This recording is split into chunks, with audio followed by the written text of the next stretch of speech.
Hey everyone, we've been taking a look the last several lectures at the developments of Baroque in Holland and Flanders and examining the cultural developments there. I wanted to examine the Baroque in other regions in Europe. I wanted to specifically focus on France.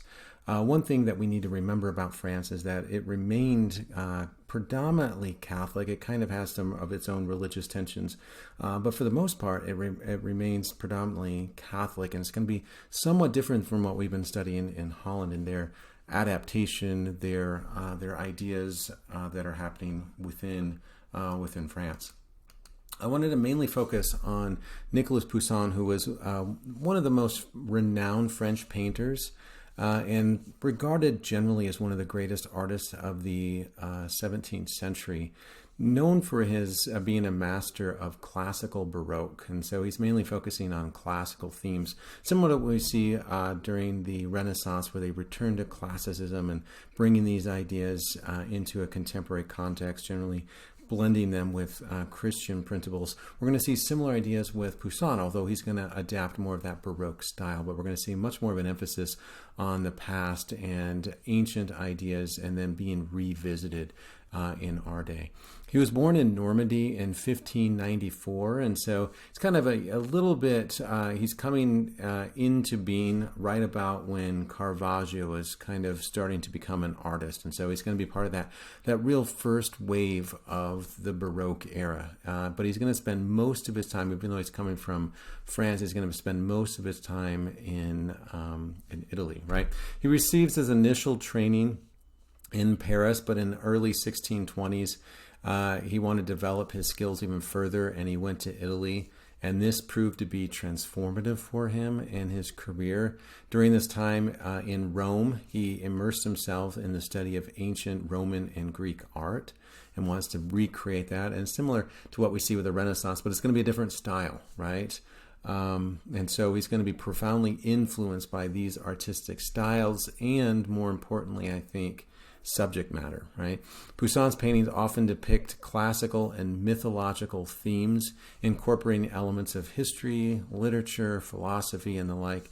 And he places a strong emphasis on composition, on balance, and clarity of forms, right? And that's kind of what we see with the martyrdom of Saint Erasmus. Very clear forms, very clearly defined. It's going to be a little bit different from what other works that we've seen in terms of Caravaggio or in terms of Rembrandt, the idea of tenebrism. We don't necessarily see that here. The colors are very bright, very vibrant, but generally what we're going to see in Poussin's are very distinct earth tones, right? Kind of these kind of muted yellows, kind of browns. They're going to dominate much of his works. And then they're going to be juxtaposed with some a few vibrant colors, such as we see here with blue and red. Sometimes they're going to be very bright yellows that are going to dominate the particular work, right? Something to think about. He enjoyed comfortable success during his lifetime, similar to what we see with Rembrandt and other famous artists. But primarily he receives commissions through French and Roman patrons, and so he's kind of going back and forth between France and Rome. And his works were highly sought after and gained wide recognition as kind of the leading classical painter of his day. Despite spending most of his career in Italy, his influences extend way beyond Europe, and people start seeing his themes, his aesthetic, and they start trying to replicate this. The Martyrdom of Saint Erasmus, just taking a look at this specific work here in its gory gruesomeness, right? Saint Erasmus was an early Christian. We've seen the kind of narrative before. Remember, Poussin is in France and Rome, and so he's mainly going to be heavily influenced by Catholicism. His patrons are going to be Catholic, and so they are going to reassert the values of early Christian saints, which we didn't see in the north. We didn't see that specifically in Holland, right? And so there's going to be a re-emergence of saints as we take a look at France. But here, what happened with Saint Erasmus is he angers the emperor for being Christian, and so the emperor orders him to be executed. But, I mean, just, cutting off someone's head is kind of boring. You kind of want something a little bit more elaborate. And so what they decide to do is they decide to open him up. They kind of strap him to the table, as you see here, and they open him up, and then they take out his intestines. And so his intestines are strung, like someone's kind of pulling him out. You see the kind of the detail. And then in the back, you see this kind of rolling piece of wood. This guy's kind of rolling them up, and so they're just kind of rolling the intestines out as though they're kind of, I don't know, spinning them in some type of yarn or something. But very gruesome, very painful way to die. And here Poussin is reasserting the importance of standing true to your faith, standing true to your ideals, even in the midst of adversity. And then the angels on the over, kind of flying over them, kind of remind him of what he's being willing to die for God and heaven. And they have this kind of laurel wreath and this reed, kind of these instruments of victory, that even though he dies, he's put to death, the victory is in his willingness to sacrifice and his ability to then connect with God in the afterlife. But we see a similar kind of emphasis, a different type of aesthetic somewhat than what we see with Caravaggio. Caravaggio's works are much darker, and we don't see that kind of the indication of the reds and blues that pop, right? His are much more kind of this dramatic in that sense, but a similar kind of idea, similar kind of theme of an early saint here with Caravaggio, St. Matthew, or Poussin with St. Erasmus, being willing to die for Christianity, or more specifically Catholicism, right? So we see that as a major emphasis. This one's kind of an interesting representation. This one is the Holy Family. So Joseph seen here on the left, and then Mary, baby Jesus, which we've seen before. I'm assuming this is Elizabeth. I'm not exactly sure who this is. It could be, I don't know, it could be an angel, it could be another biblical figure. I'm sure there's probably some Google search that will that you can find who some suggest that it might be. But it's and then we see over here just kind of these babies that are giving the flowers to Jesus, which is a vanitas symbol, a reminder of death, that flowers have this temporary quality to them. And so it's a reminder for us, the viewer, how temporary life is. And so what we should be focusing on is Catholicism, right? We should be focusing on religion, which is slightly of a different focus than what we've seen in Holland, when their focus is on industry, thrift, work, right? And their idea for that is that industry, thrift, and work will keep you on the straight and narrow because you'll be so busy you won't have time to sin, right? A different kind of emphasis. Still having a religious context. The emphasis here is on maintaining values, maintaining the purity, maintaining innocence, maintaining, more specifically, focus on Mary, baby Jesus, Catholic saints, and the like. And so not necessarily on work and the secular, it's more about the focus on the eternal, right? So it's a kind of an interesting, a different kind of focus. Similar to the ideas, we can see some slight influences of Raphael, but the lighting, the contrast of the lighting, particularly on Joseph's face, and the lighting in the kind of the darkening clouds overhead, make it a little bit different than the timeless scene that we see with Raphael. Makes it a little bit more dramatic and tied to the Baroque era. But the background, the subtle indication of life beyond them in the background, demonstrates that this is kind of the world, and they're kind of apart from the world. And so the main message is that we need to leave the world around us to be able to enter into the divine, which is a very kind of different, maybe subtly, but in a lot of ways, very different kind of message than we see in Holland, when it's focused on the things of the world, such as work, industry, sobriety, right? Focus on your daily events to maintain a sense of busyness, because busyness is next to godliness. Here we see a kind of the idea of leaving the world behind and then transcending into something, more mystical, or more kind of spiritual or divine, right? But it has this idea of this idyllic landscape, right? This incredibly peaceful, harmonious, beautiful, without any indication of danger. Similar ideas that we saw with Raphael, a similar kind of moving away from the dangers and vices of the world and entering apart from from something else beyond it, this eternal realm. But notice how the colors are very similar to the palette of a Poussin, right? So we see the kind of the earth tones, the browns, and the kind of the yellows, the muted kind of yellows, and then we see the kind of the bright vibrance, right? And so these individuals here, Joseph, Mary, and then Elizabeth, show these brighter colors that kind of stand in direct contrast to the outside world, that then kind of allows this kind of indication of a entering into a divine type of space. Taking a look at this one demonstrates rather than the Catholic message that we've seen before with Saint Erasmus or the Holy Family with Poussin's works. This one demonstrates much more of a history painting, but it demonstrates similar kind of ideas, right? The death of Germanicus. Germanicus is a Roman, or was a Roman general, who was poisoned by his adoptive father, the Emperor Tiberius. On his deathbed, Germanicus summons all of his friends to avenge his murder, and then his wife, seen here, kind of at the foot of the bed to the right, he's trying to get her to think of his death bravely, right? So kind of endure your sorrow, endure it with this kind of stoicism. Don't lose yourself in my death, continue on without me. So it's this idea of heroism, right?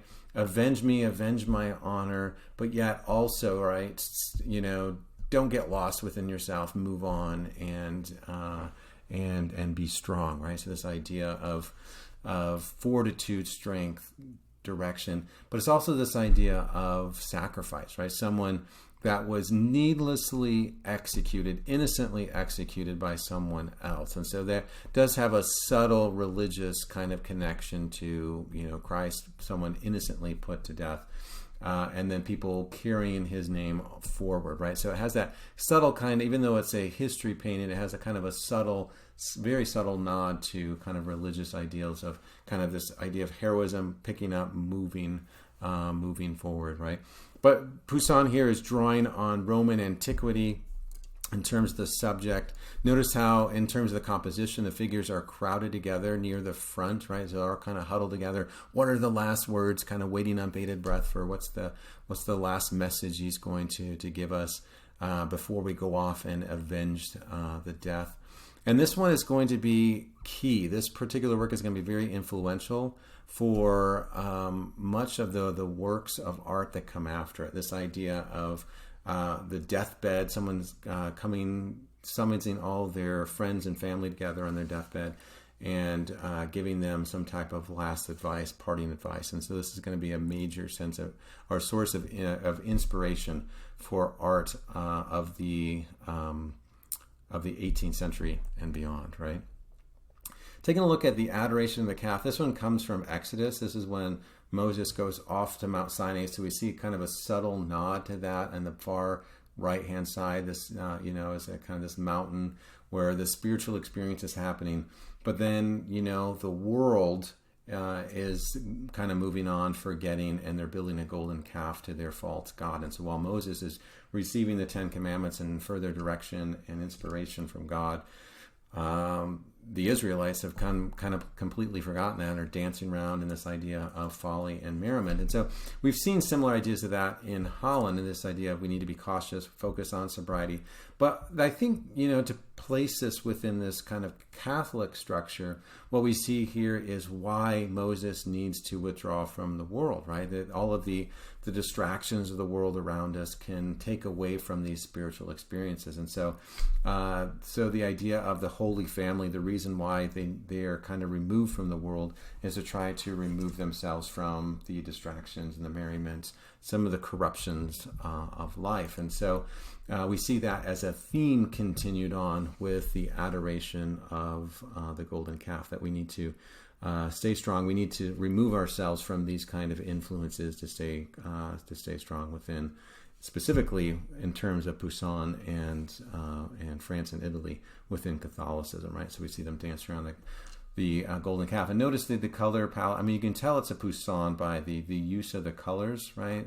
Very similar in terms of the hues that he's using, then just a couple of more brighter colors to add a little bit more of a pop to it.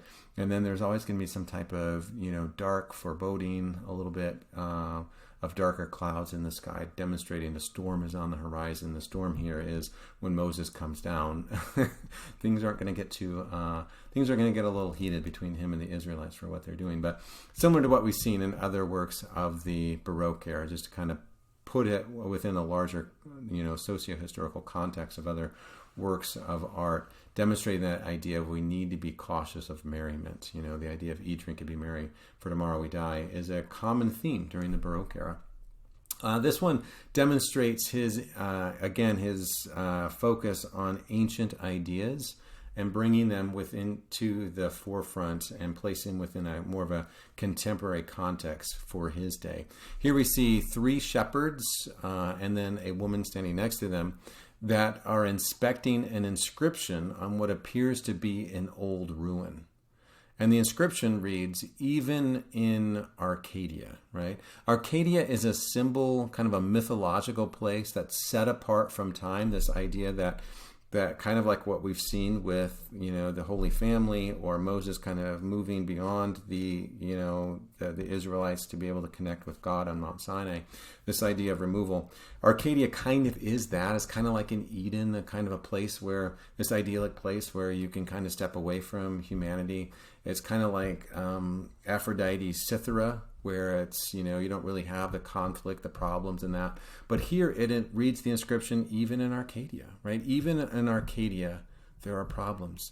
The idea here is that death comes for us all. No one can escape it, right? So again, this is that memento mori, remember that you'll die, or that vanitas symbol, that the reminder of mortality, right? So these are 2 key elements within a lot of Baroque art to moralize the tale for the viewer, to be able to say, oh, I need to remember that there are problems, larger problems, that I can't just get carried away in the things of the world. I need to constantly remember that I need to die, so I need to keep my eyes on the prize, so to speak, keep my eyes on heaven and spirituality.